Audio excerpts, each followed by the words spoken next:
Hello everyone, this is Blue Gloves, and in this video we're going to talk about how I added this guy's name, Albertus Magnus, to the base that I picked up from Titan Forge Minis. This is a Titan Forge Mini, by the way. And I'm also going to talk about how I avoided the notorious elephant's foot. And I'm going to talk about how I added this little cool magnet hole as well. So I hope you guys enjoy.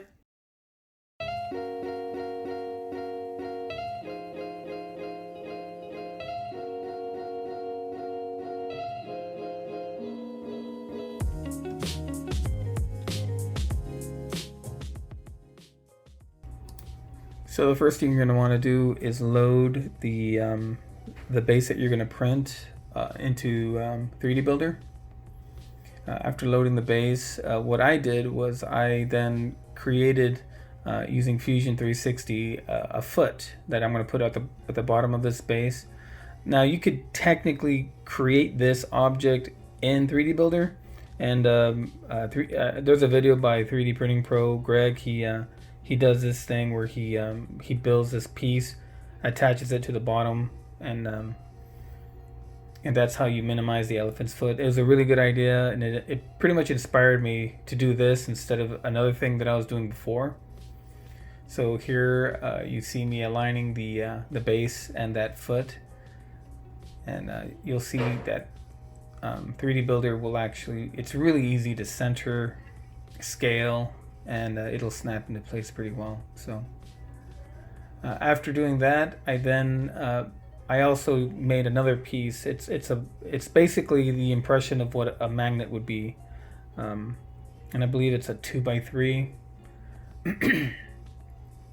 And what you do with this is you basically line it up to the bottom of the base. You see that I do scale it up just a tiny bit, and that's so that the magnet fits very well into the magnet hole. And I also have to take into account the foot that I put in there as well. So there it is. After placing that little piece there, I did a subtraction, and I deleted that space. And so now there's a hole. So here you see that I uploaded the name that I also created using Fusion 360.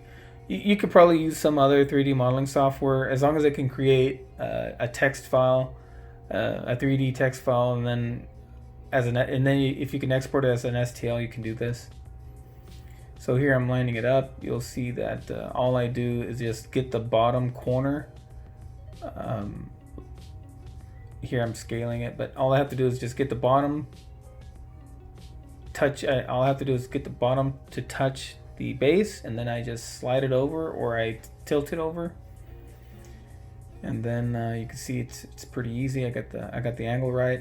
Here I'm actually thickening up the file so that it actually takes out enough material from the base so that the name is legible. And here I slide it over. I don't know if you saw that snap, but it's super easy. It snaps into place right in the center. You don't have to worry about it, and there it is. And of course, I select it, and then I hit subtract, and it takes that material out. So after you do that, you export it, or you save as an STL file, and then you can load it into Chitabox, and that's what I'm doing here. Load it onto Chitabox, and as I was checking it, I found that there was a lot of islands. Titan Forge Minis are really good at making some really cool items, and this is from the welcome pack. And now, of course, you don't ever really have to build supports for the stuff that they're putting out. But this one, of course, is one of their older files, but I really liked it, so I just went in and created a bunch of supports for the leaves, and that's what I'm doing in fast motion until I had to make a sandwich, and then I ate my sandwich and I took my time. And then I came back, started working again. There I am. I'm very proud of my support skills. These supports I'm going to leave in place. Of course, I'm not going to dig them out from under the leaves. You can't even see them actually. There I'm checking the work. Doing pretty good. And I think I'm done. Yeah, right there. Nope, because I had a couple more. I probably should have shortened this video, but that's basically what I'm doing, is just creating a bunch of supports for the leaves that are in this on this file. All right, so then I check the file one more time, and then I print it. This is the result. Look at that. You got the name. The leaves came out perfect. You can't even see the supports, or maybe you can. I don't know if you look. I guess if you look good enough, you can see how it looks a little.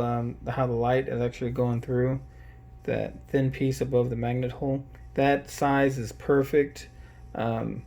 Sometimes if you buy magnets online, they come in weird sizes. Even if you do order a 2x3, a 2mm by 3mm, which is this here, they can sometimes still deviate in size. So it's good to have a little bit of a bigger hole. That way it fits very well. I like to magnetize all my stuff because I like to travel. But this is a really cool piece. I'm hoping that after I primer it, maybe drop a little wash in there in the name, it'll stand out very well. It looks really good. And thanks for watching the video. Please like, subscribe. This is not a job that I do or anything like that, so I'm not going to be putting them out very often, but hopefully you guys like what I am putting out. Oh my god. Look at that.